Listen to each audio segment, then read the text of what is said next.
আসসালামু আলাইকুম প্রিয় খামারি ও কৃষক ভাইরা, আপনারা যে যেখান থেকে আমার এই ভিডিওটি দেখতে পারতেছেন, আমি সবাইকে জানাই ঘাস টিভি বাংলা চ্যানেলের পক্ষ থেকে আন্তরিক শুভেচ্ছা এবং অভিনন্দন। আজকে আসলাম একটি ঘাসের জমিতে, যে ঘাসটার নাম হচ্ছে আমেরিকান গুয়াতিমালা ঘাস। এই ঘাসে কিন্তু পাতা হয়, অনেক বেশি পাতা হয়। এই ঘাসটা আপনার কখন রোপণ করার উপযুক্ত সময় দেখা যায়, এই ঘাসটার উপযুক্ত সময় প্রায় 12 মাসে রোপণ করা যায়। দেখা যায় আষাঢ় মাসে যখন আপনার বেশি বৃষ্টি হয়, ওই সময় রোপণ করাটা আপনার বেশি ভালো হয় না। যখন দেখা যায় আপনার বৃষ্টিটা কম হয়, দেখা যায় আজকে বৃষ্টি হয়েছে, আবার 2-4 দিন পরে আবার বৃষ্টি হয়েছে, অথবা 1 সপ্তাহ পরে বৃষ্টি হয়েছে, আবার অথবা 1 দিন পরে বৃষ্টি হয়েছে, এই সময় কিন্তু আপনার এই ঘাসটা রোপণ করার একেবারে উপযুক্ত সময়।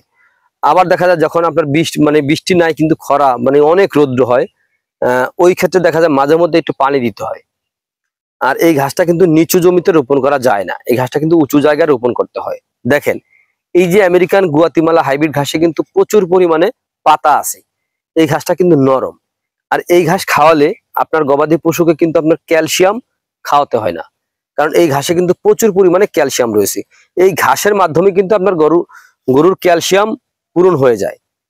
তো এই ঘাসটার পাশাপাশি দেখা যায় আপনি আরো ঘাস আছে, দেখা যায় একটি ঘাস কিন্তু আপনি চাষ করলে আপনার গবাদি পশু পালন করে আপনি একটি লাভজনক জায়গায় যাইতে পারবেন না। এর কারণ হচ্ছে ভাই, একটি জিনিস কিন্তু সবসময় ভালো লাগে না। দেখা যায় আজকে আপনি এই ঘাসটা চাষ করছেন, এটা খাওয়াইতেছেন, এটার পাশাপাশি দেখা যায় আপনার ইন্দোনেশিয়ান স্মার্ট নেপিয়ার ঘাস, জারা ওয়ান হাইব্রিড ঘাস, অথবা তাইওয়ান হাইব্রিড ঘাস, এরকম ঘাস যদি আপনি চাষ করতে পারেন, তাহলে আপনি আপনার গবাদি পশুকে আপনি নিজের ইচ্ছা মতো ঘাস খাওয়াতে পারবেন। আর যাদের দেখা যায় এগুলা কিন্তু যে কটা জাত বললাম, 4টা জাত বললাম, এই 4টা জাত কিন্তু উঁচু জমির ঘাস। আর দেখা যায় যাদের উঁচু জায়গা নাই, তাদের জন্য আছে লোক আপনার অজানা হাইব্রিড ঘাস অথবা জার্মান হোয়াইট হাইব্রিড ঘাস। এই দুটো আবার নিচু জমির ঘাস। তো আপনারা যে যেখান থেকে আমার এই ভিডিওটি দেখতে পারতেছেন, যদি আপনারা এই ঘাসের কাটিং অথবা চারা সংগ্রহ করতে চান, তাহলে আমার স্ক্রিনে দেওয়া নাম্বারে যোগাযোগ করবেন। আর যদি আপনাদের কাছে আমার এই ভিডিওটি ভালো লেগে থাকে, তাহলে আমার চ্যানেলটিকে সাবস্ক্রাইব করবেন, বেশি বেশি করে শেয়ার করবেন।